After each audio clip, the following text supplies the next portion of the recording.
रामचंद्र भगवान की जय। जगन्नाथपुरी के तट पर भगवान जगन्नाथ की अनुकंपा में समुद्र के ऊपर में प्रातःकालीन सूर्य की किरणों का जो दर्शन हो रहा है वो बड़ा अद्भुत लग रहा है, बड़ा आनंदमय। अगर हम देखते हैं तो कण कण के भीतर में जो परमात्मा समाया हुआ है उसका हम दर्शन करने लग जाते हैं तो जीवन में परम आनंद हो जाता है। देखो, हम अपनी सबने सबको जानने और पहचानने में जीवन की बहुत बड़ी ऊर्जा खर्च करते हैं। दूसरे को जानने और दूसरे को पहचानने में अपने जीवन की बहुत बड़ी ऊर्जा हम आपकी खत्म हो गई है और दूसरे को पहचानते पहचानते हम अपने स्वरूप को भुला बैठे, अपने स्वरूप को कि हमारा स्वरूप क्या है। और ये जीवन में हमको पुनः एक अवसर मिला है सबको कि गुरु शरण में जाकर उस पद्धति को प्राप्त करें कि जिसमें जो स्वरूप हमारा विस्मृत हो गया, खो गया है, उस खोए हुए स्वरूप के कमरे में प्रवेश करके प्रिया प्रियतम के मिलन के आस्वादन के दौर से गुजर गया। जो खो गया है हमारा स्वरूप वो हमें पुनः प्राप्त हो, हम उस पद्धति के, गुरुदेव से प्राप्त पद्धति के माध्यम से अपने उस खोए हुए स्वरूप को प्राप्त करें, उस कमरे में प्रवेश करें जिसके भीतर में प्रिया प्रियतम विराजते। ठाकुर जी कहते हैं मैं रोज तेरे घर में आता हूँ पर तू तो अपने घर में होता है, कभी पद में उलझा, कभी मद में उलझा, कभी संबंधियों में उलझा और कभी व्यर्थ में उलझा। मैं रोज तेरे घर आता हूँ कि तू तो अपने घर में ही नहीं होता है। तो मुझे लगता है ये अध्यात्म की यात्रा कहीं जाने की नहीं, कहीं से वापस लौट आने की। जहाँ हम उलझ चुके हैं, जहाँ हम भटक चुके हैं, वहाँ से हम अपने को समेटें और समेट कर अपने पास लौटें और भाव में भरकर ठाकुर जी को पुकारें। जैसे ही तत्क्षण, ये घटना तत्क्षण होती है, जैसे ही भाव में भरकर ठाकुर जी को हम पुकारते हैं अपने पास पूरी तरह हम लौट आए। बस जरूरत इस चीज़ पूरी तरह लौट आए।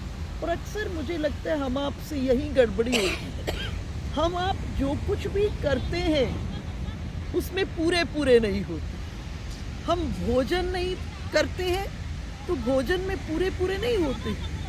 चित्त भोजन मुख में कर रहे हैं, मुख में डाल रहे हैं, भोजन हो रहा है, कर रहे हैं, लेकिन चित्त कहीं भटका है। उसका परिणाम क्या हो जाता है? शरीर में रोग हो जाता है, शरीर में रोग।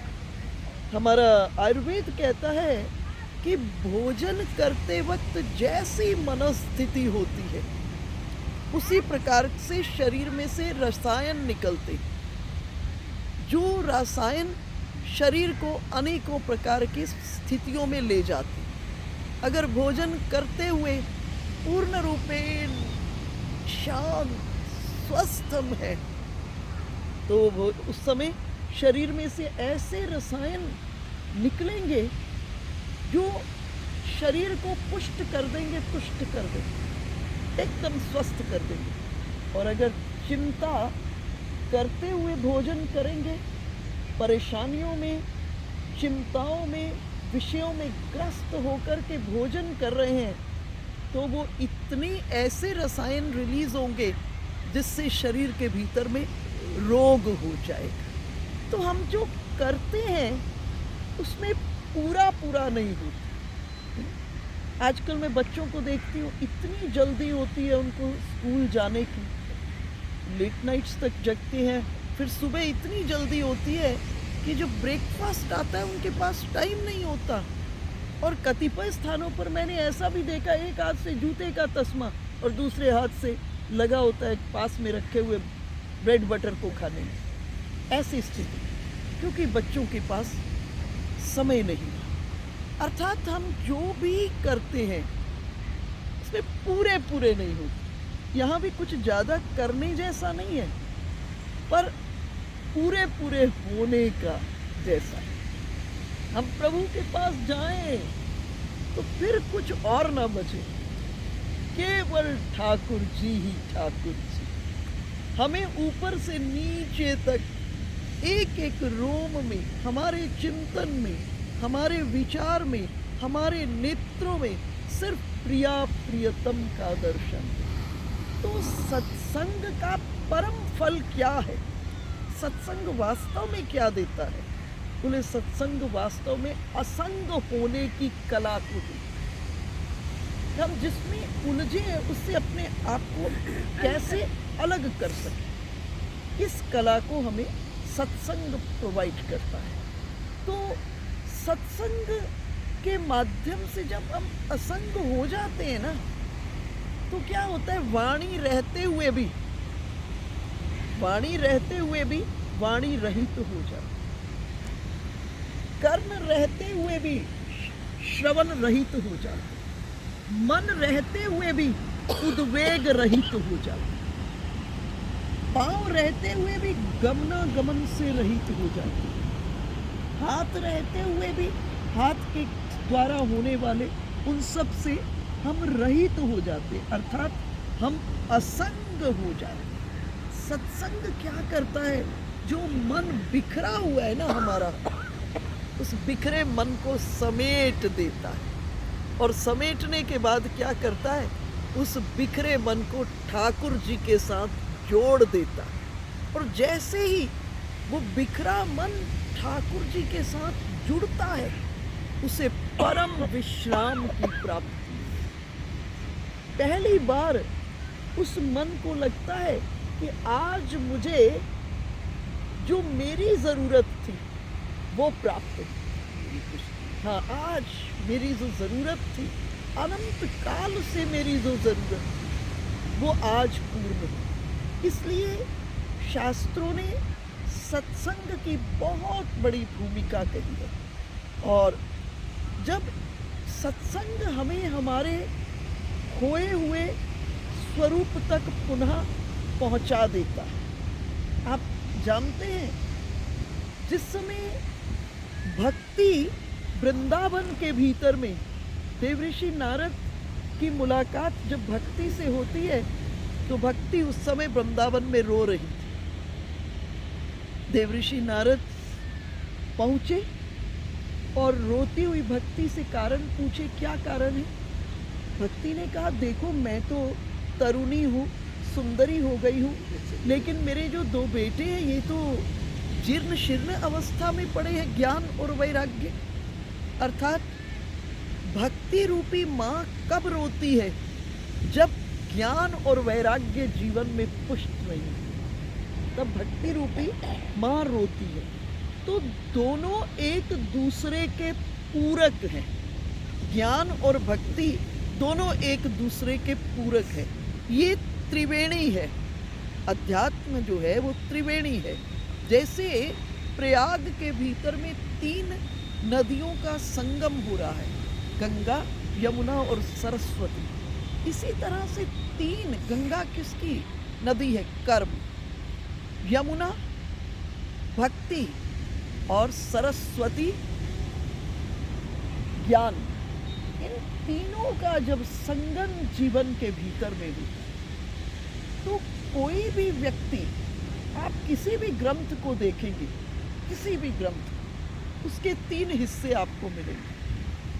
पहला हिस्सा कर्म की ओर प्रेरित करेगा, बीच का हिस्सा भक्ति और अंतिम ज्ञान। आप श्रीमद् भागवत को देखिए, पहले 8 स्कंदों में विभिन्न राजाओं की कथाओं को सुनाकर सुखदेव जी महाराज परीक्षित की पात्रता का निर्माण करते हैं। तो 8 स्कंद केवल कर्म पर, और फिर नवम से लेकर दशम तक 2 स्कंद भक्ति पर, और फिर एकादश और द्वादश ज्ञान।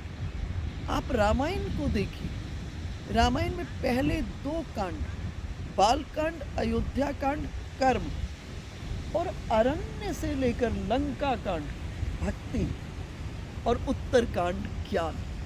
आप श्रीमद् भगवद गीता को भी देखिए, पहले 6 अध्याय कर्म की ओर प्रेरित करते हैं, अगले 6 अध्याय भक्ति की ओर, और अंतिम 6 अध्याय ज्ञान की। अर्थात प्रारंभ में कोई भी व्यक्ति निष्कामी नहीं हो सकता। प्रारंभ में कोई व्यक्ति ना तो ज्ञानी हो सकता है और ना ही निष्कामी हो सकता है। हाँ, ये जीवन अनंत है। कोई जन्मते ही इस वृत्ति में है, इसका मतलब ये संस्कार उसका पूर्व के जन्मों से चलकर आया।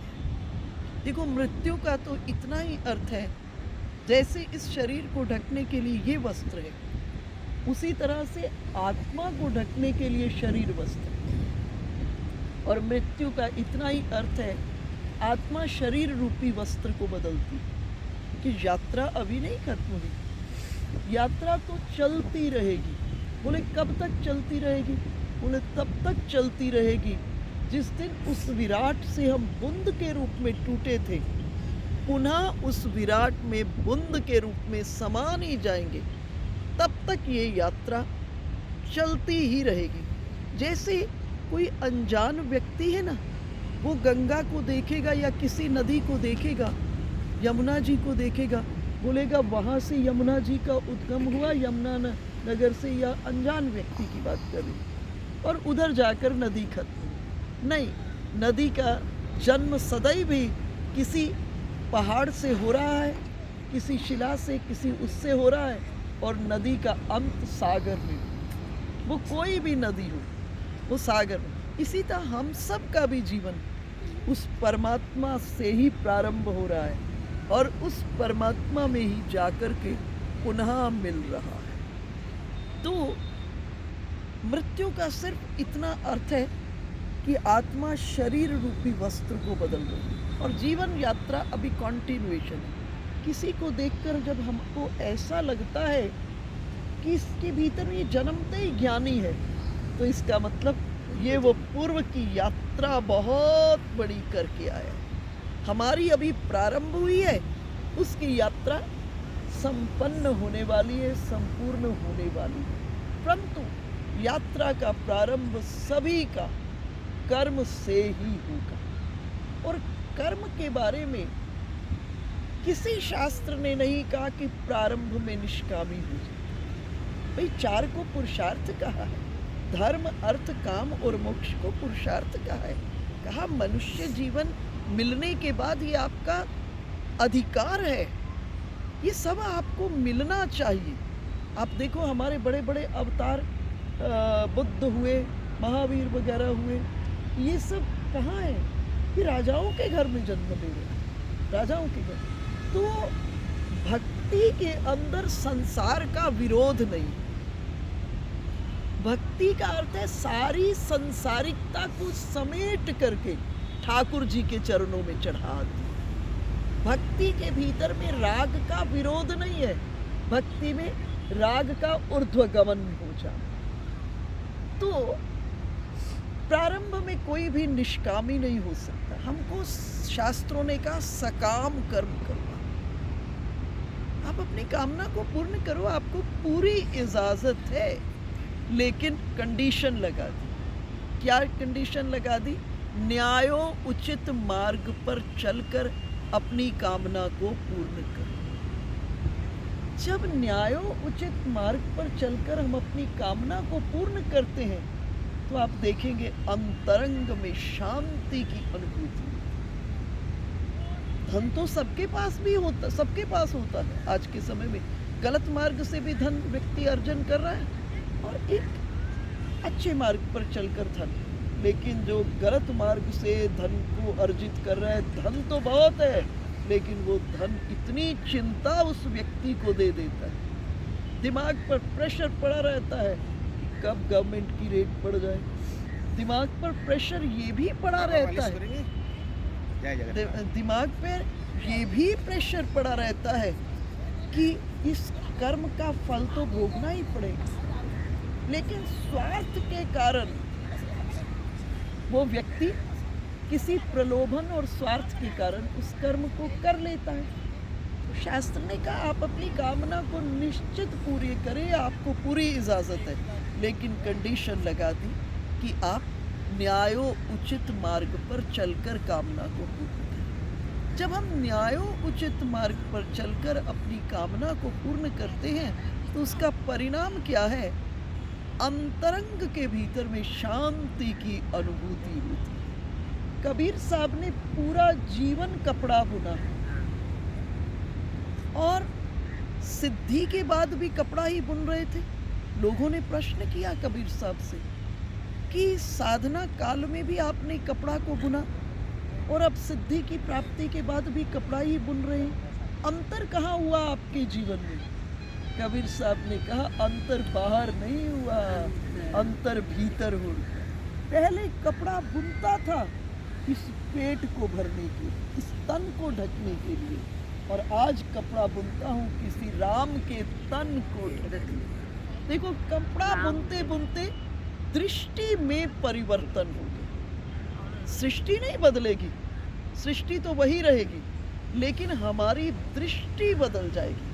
और जैसे ही हमारी दृष्टि बदली वैसे ही कण कण के भीतर में हमें उस परमात्मा का अनुभव होने लगेगा। हमारी छोटी से छोटी क्रिया में, अलग से नहीं, यज्ञ करके नहीं, छोटी से छोटी क्रिया में। एक बार मदर टेरेसा से किसी ने प्रश्न किया, जब उनकी संस्था इतनी बड़ी नहीं थी, बहुत छोटी संस्था थी, तो मदर टेरेसा से प्रश्न किया आपके पास व्यवस्थाएं कम हैं, आप ये कुष्ठ रोगियों को बिल्कुल जो गल सड़ गए हैं ऐसे लोगों पर उठा लाती हैं, सेवा करती, इससे आपको क्या प्राप्त होता है? तो उन्होंने अपना एक अनुभव किया, शेयर किया कि जब मैं पहली बार एक कुष्ठ रोगी को लेकर के आई, उसकी सेवा की, और जब वो स्वस्थ हो गया तो उसकी मुस्कान पर नाचते हुए परमात्मा का मैंने दर्शन किया।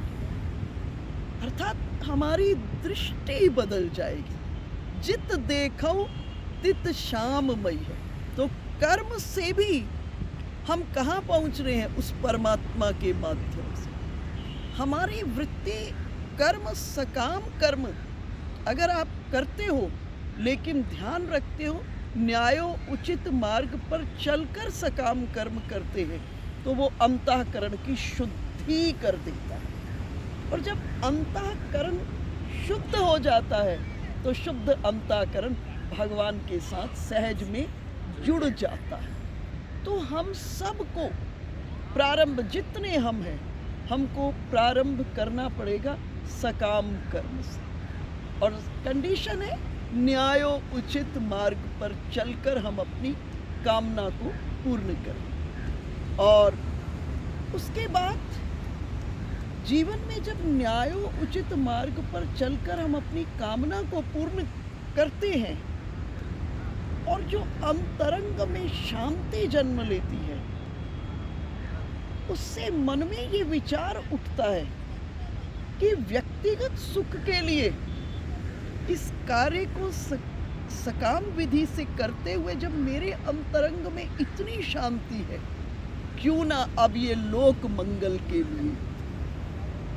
तो सकाम से निष्काम, और निष्काम कर्म ही भक्ति है।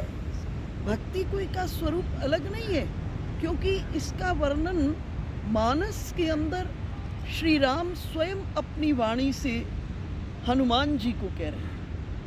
जब मानस के पटल पर हनुमान जी का प्रथम मिलन रामचंद्र जी से होता है, श्री राम उस समय दंडकारण्य में हैं और हनुमान जी सुग्रीव से लेकर के पहुंच जा रहे हैं, सुग्रीव के पास से पहुंचते हैं दंडकारण्य में श्री राम के पास।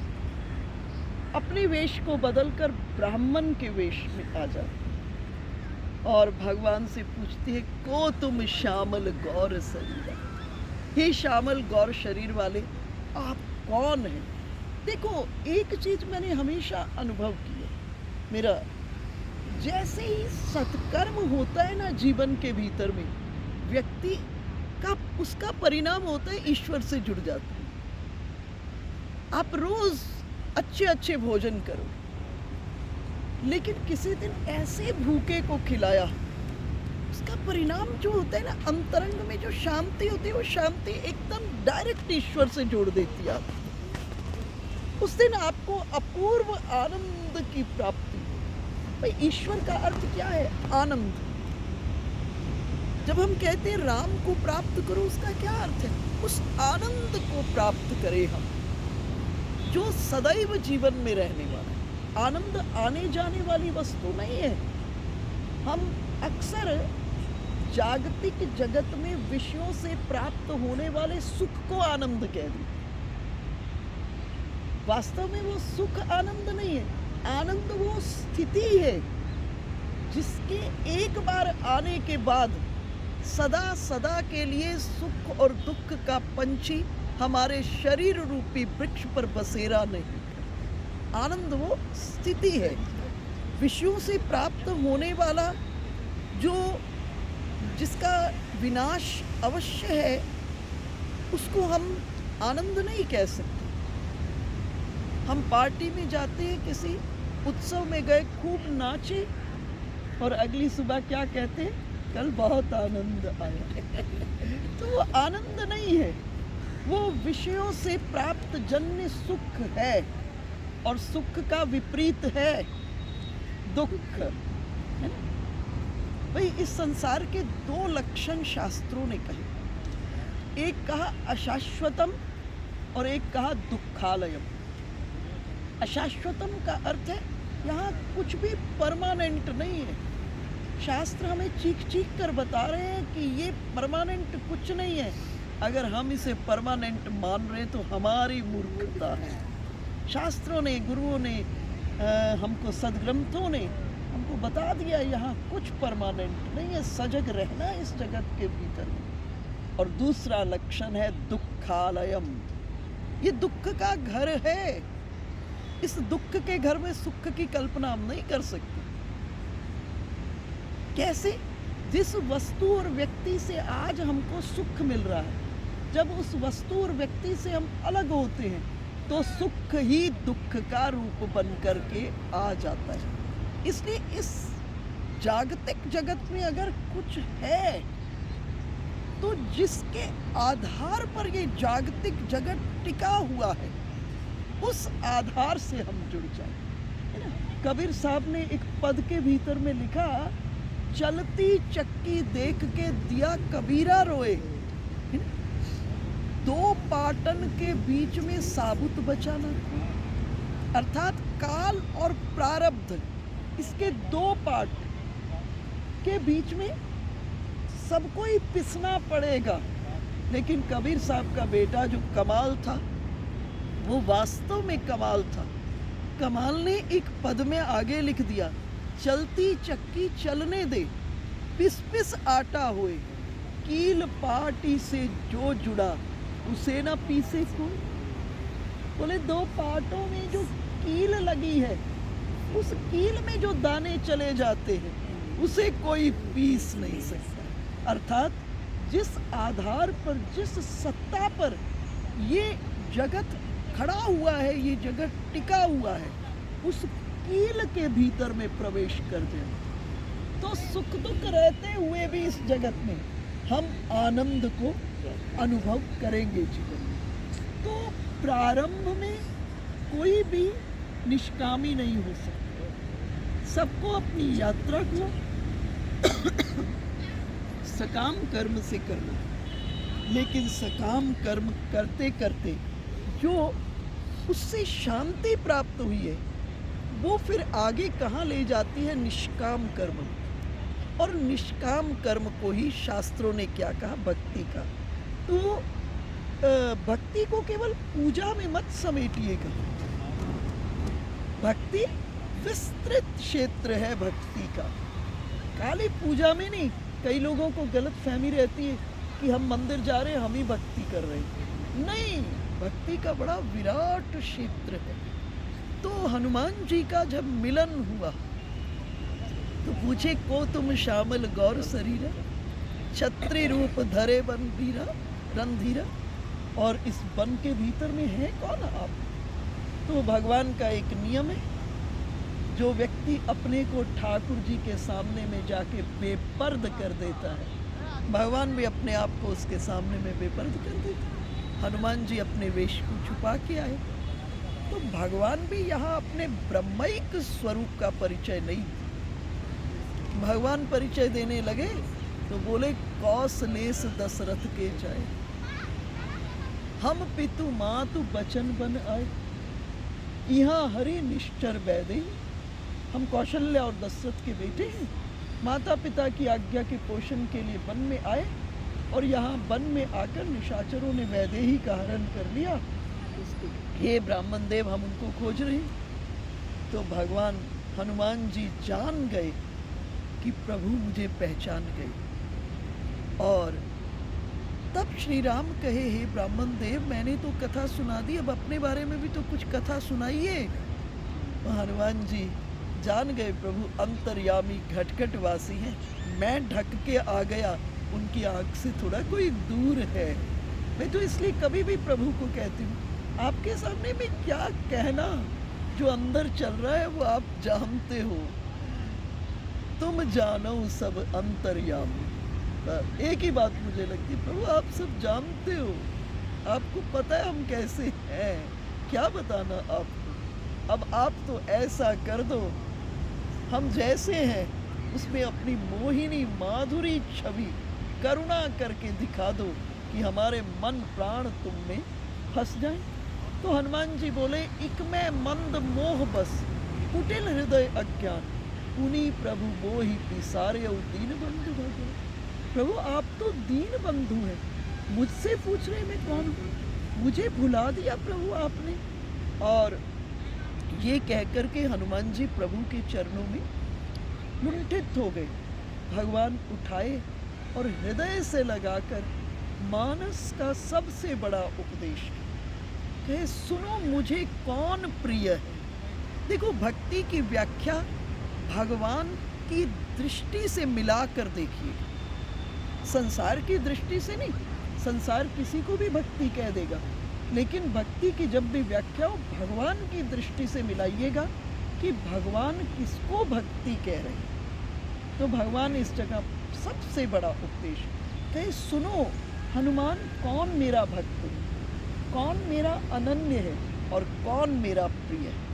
सो अनन्य जाके असीमति न टरई हनुमंत, मैं सेवक सचराचर रूप स्वामी भगवत। बोले, जिसकी बुद्धि ऐसी हो जाए कि किसी भी स्थिति परिस्थिति में अनुकूल हो प्रतिकूल हो, इस बात से जरा भी ना हिले कि प्रभु मैं तो आपका सेवक हूँ और सारा संसार आपका रूप है। अगर मुझे लगता है जो आनंद योगियों को समाधि में प्राप्त होता है, ये वृत्ति आ जाए, बड़ा कठिन है, इतना सरल नहीं है, ये बड़ा कठिन है।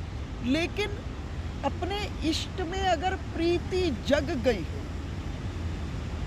गुरु वाक्य के भीतर में प्रीति जग गई, तो ये चीज सहज में हो जाएगी। एक बड़ी सुंदर कथा आती है, रहदास जी के पिता जूता बनाने का काम करते थे। एक दिन उन्हें बाहर जाना था, घर से बाहर, तो बेटा को बोले कि कल तुम दुकान खोलना। रहदास जी बोले, ठीक पिताजी, आज्ञा है, कल दुकान खोलूंगा, मैं खोलूंगा। लेकिन पिताजी एक बात बता दीजिए, जब मैं दुकान खोलूंगा और अगर ठाकुर जी आ गए तो ठाकुर जी को जूता फ्री दूंगा कि पैसा लूंगा। बाप ने कहा, मूर्ख, भगवान भी कभी जूता खरीदने आते हैं, लेने आते हैं। चलो नहीं आते वो अलग बात है, अगर आ गए तो पैसा लूंगा कि मुफ्त में दे दूंगा? बाप ने कहा बिना पैसे के दे दूंगा। अब तो दृष्टि में रूपांतरण हो चुका था। जो आए ठाकुर जी जूता पहनो, जो आए ठाकुर जी जूता पहनो, ठाकुर जी जूता पहनो, और शाम होते होते तक पूरी दुकान लुटा दी। रात में पिता आए, देखिए एक भी जूता नहीं। सोचे बेटा तो मेरा बड़ा होशियार निकला, इतनी बड़ी दुकानदारी की मुझे सालों में नहीं होती, इतनी बड़ी दुकानदारी। आराम से सो गए और सुबह उठकर हिसाब मांगा कि हिसाब दो। तब रैदास जी कहे कि पिताजी आपसे पूछा था ना ठाकुर जी आ जाए तो जूते का पैसा लूंगा कि मुफ्त में दे दूंगा, बिना दाम के दे दूंगा। वो पिताजी बहुत ठाकुर जी आ गए और मैंने सबको जूता पहना दिया। अर्थात दृष्टि ऐसी हो गई कि कण कण के भीतर में वो परमात्मा का दर्शन। वो स्वामी जी महाराज जब मानस के प्रारंभ करते हैं तो आप देखेंगे वंदना के क्रम में वो दुष्टों की भी वंदना कर रहे हैं, वो खलों की भी वंदना कर रहे हैं, वो साधुओं की भी वंदना कर रहे हैं, वो बंदर भालुओं की भी वंदना कर रहे हैं। क्योंकि प्रारंभ में गुरु कृपा जब मंगलाचरण कर रहे हैं, वंदे गो बोधमयम नित्यम गुरुम शंकर रूपिणम यमाश्रितो ही वक्रोपि चंद्र सर्वत्र वंद्यते। अर्थात गुरु कृपा से उस दृष्टि की प्राप्ति हो गई कि सृष्टि के कण कण के भीतर में जो भी दिख रहा है उसकी वंदना प्रारंभ हो गई। गोस्वामी जी महाराज से भी पूछा गया बताओ आपके राम कहाँ है? गोस्वामी जी ये नहीं बोले कि मेरे राम अवध में, गोस्वामी जी ये नहीं बोले कि मेरे राम राजा दशरथ के बेटे हैं। क्या बोले?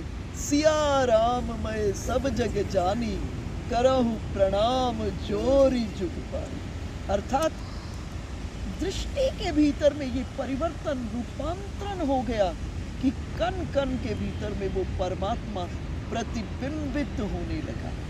ये है तो कठिन, लेकिन अभ्यास जब हम इसका करेंगे, आप सोचिए आज हमको किसी चीज में कोई विरोध हो किसी से और हम उससे वाद विवाद करते हैं ना, वाद विवाद करने के बाद भले वो हम ठीक हो वो गलत ही हो, वाद विवाद करने से चित्त में उत्तेजना हो जाती और चित्त के भीतर में हम परमात्म तत्व से अलग हो जाते और जिसका परिणाम हुआ उत्तेजना, उत्तेजना से अंतःकरण में खलबले से मच जाती।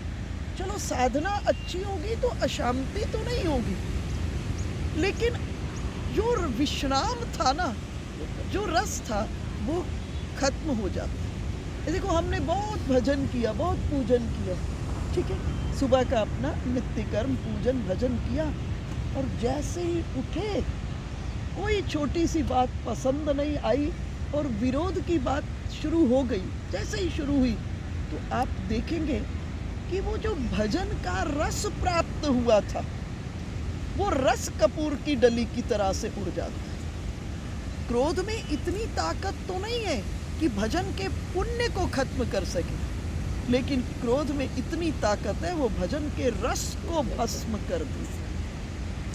तो अंतरंग के भीतर में, इसलिए शास्त्रों ने एक बहुत गहरी बात कही कि मन के सिंहासन पर एक ही सावधानी रखना, बाहर में सावधानी ये रखना तजिए हरि विमुखन को संग। अंदर में सावधानी क्या रखना कि मन के आसन को एक क्षण के लिए भी खाली मत छोड़ो। तो शास्त्र से पूछा कब तक ये सावधानी रखी जाए? शास्त्र ने कहा जब तक ये शरीर चिता में ना जल जाए तब तक ये सावधानी रखे। देखो गोपियां कितनी बड़ी सावधानी रखी थी। आज हम गोपियों की चर्चा करते हैं, लेकिन कितनी बड़ी सावधानी।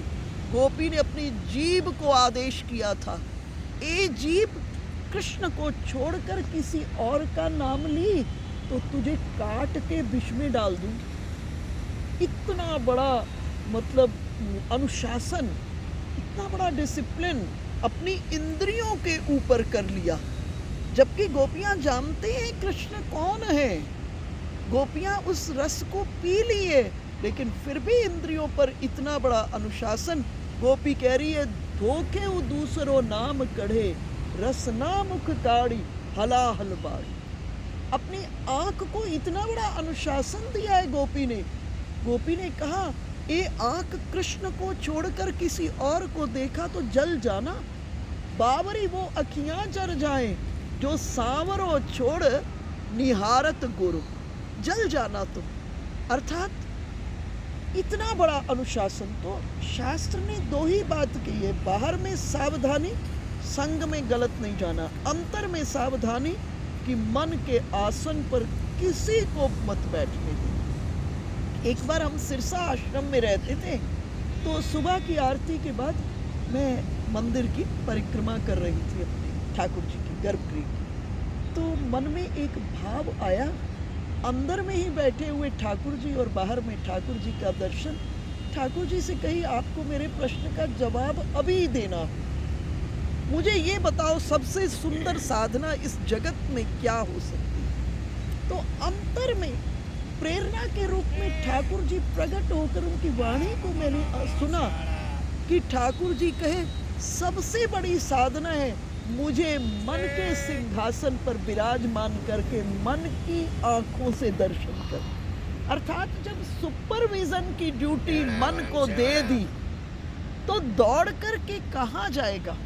ये तब तक दौड़ता है जब तक इसको हमने सुपरवाइज करने की ड्यूटी नहीं दी। देखिए, कई बार ऐसा होता है, पूरे का पूरा सुंदरकांड का पाठ हो जाता है और पूरी की पूरी पूजा भी हो जाती है, स्नान भी हो जाता है, श्रृंगार भी हो जाता है, सब कुछ हो जाता है पूरे का पूरा। शरीर अभ्यास के कारण, इंद्रियां अभ्यास के कारण इसको करती रहती हैं, लेकिन जो मन है वो इधर उधर घूमता रहता। सब हो गया, मन कहीं जा रहा है, कहीं जा रहा है, पूरी पूजा हो जाएगी, पूरा सुंदरकांड का पाठ हो जाएगा, लेकिन जब करने का काम मन को दे देंगे तो दौड़ करके कहाँ जाएगा। यहाँ हम इंद्रियों को लगा देते, मन को खुला छोड़ देते, लेकिन मन को सुपरविजन करने की ड्यूटी दे दो। और जब मन को करने की ड्यूटी दी तो क्या होगा कि मन को रस आ जाएगा। इसीलिए भगवान ने गीता में कहा, यत करोषि, जो कुछ करो। भगवान ने ये नहीं कहा कि पूजा करो तो मेरा ध्यान, यत करोषि यदश्नासि यज्जुहोसि ददासि, जो कर रहे हो उसमें मुझे प्लस प्लस प्लस प्लस करना। जीवन ही भजनमय हो जाएगा, अलग से आपको नहीं करना पड़ेगा।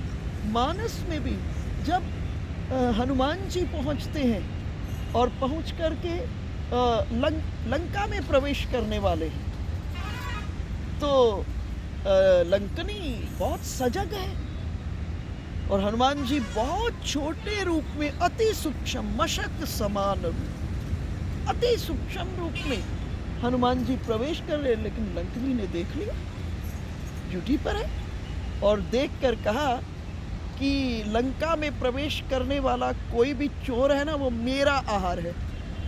तो हनुमान जी ने कहा, सच कह रही हो लंकनी? तो बोले हाँ। तो बोले, सबसे पहला चोर तो रावण है, हमारी किशोरी जी का हरण करके लिया। सबसे पहला चोर तो वो है, उसको क्यों नहीं पकड़ा। तब हनुमान जी सोचे, ये इसके साथ सत्संग का समय नहीं है, ये इस अवस्था में सत्संग समझ नहीं पाएगी, उपदेश का समय नहीं है, ये उपदेश को समझ ग्रहण करने की पात्रता नहीं है। तब हनुमान जी ने दूसरा रास्ता ढूंढा, स्पर्श। मुठिका एक महाकपि हनि, रुधिर बमत धर्मी ढनमन। एक मुष्टिका से प्रहार किया, संत का स्पर्श, और संत के स्पर्श से सत्संग बहने लगे। अभी चोर कह रही थी, जैसे ही मुठिका लगी, रुधिर बहने लगा, इसको अपने स्वरूप का ज्ञान हो गया। संत के स्पर्श से स्वरूप ज्ञान हो गया, और स्वरूप ज्ञान होते ही अभी चोर कह रही थी, तभी उसे सारी स्मृति प्रकट हो गई और कही, जब ब्रह्मा जी ने वर दिया था रावण को, तो मुझे भी वर दिया था कि जब मुठिका से एक कपी के तुम्हें बहुत वेदना होगी। और अभी चोर कह रही थी, अब क्या कह रही है? देखो नयन राम कर दूता।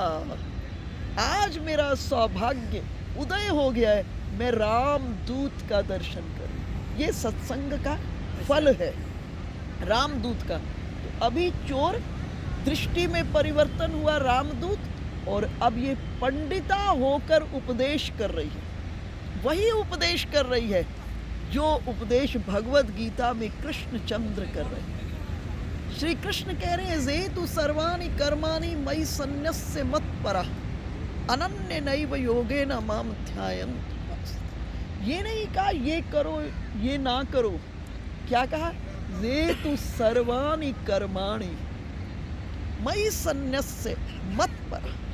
बोले मुझ में सब कर्मों में संन्यस्त होकर, सर्वाणि कर्माणि। ये नहीं कहा भगवान ने ये करना और ये ना करना, सभी कर्मों को करते। और आज लंकनी वही उपदेश कर रही है।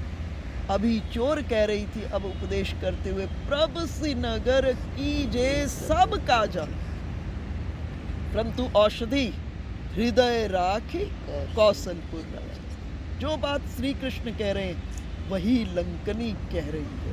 अर्थात दृष्टि के भीतर में रूपांतरण हो जाएगा, और जब दृष्टि के भीतर में रूपांतरण हो जाएगा तो इस सृष्टि के कण कण के भीतर में जो परमात्मा विद्यमान है हमको दर्शन होने लगेगा। यही तो ज्ञान है। निष्काम कर्म जब क्लाइमेक्स पर पहुंच जाएगा तो वो किस में परिवर्तित हो जाएगा? ज्ञान में परिवर्तित हो जाएगा। और जो कण कण में छुपे हुए ठाकुर जी हैं, हमें शन शन फिर निगाह में फूल महके। एक कवि ने बहुत सुंदर कहा, चिड़ियाँ चहक चहक गुन गाए। जब दृष्टि में रूपांतरण हो गई तो चिड़ियों की चींची नहीं सुनाई देगी। कल मैं एक वो देख रही थी वीडियो व्हाट्सएप पर, उसमें किसी ने वीडियो में डाला था कि रामलला की प्रतिष्ठा के बाद कौआ भी राम राम बोल रहा है, काका नहीं कर। तो बोले वो कौआ, अब वो कैसे किया मैं नहीं जानती, लेकिन मैं इतना जान गई हूँ कि दृष्टि बदलते ही सृष्टि में बदला। चिड़ियाँ चहक चहक गुन गाए, पत्ते हिल हिल शीश नवाए। फिर पत्तों का हिलना नहीं दिखेगा, लगेगा प्रभु को ये शीश नवा है। और चलती त्रिविध समीर सुहावन, अनुपम शोभा छाई। तब कन कन में और शन शन में ठाकुर जी का दर्शन होने लगे। तथा बोलिए कृष्णचंद्र भगवान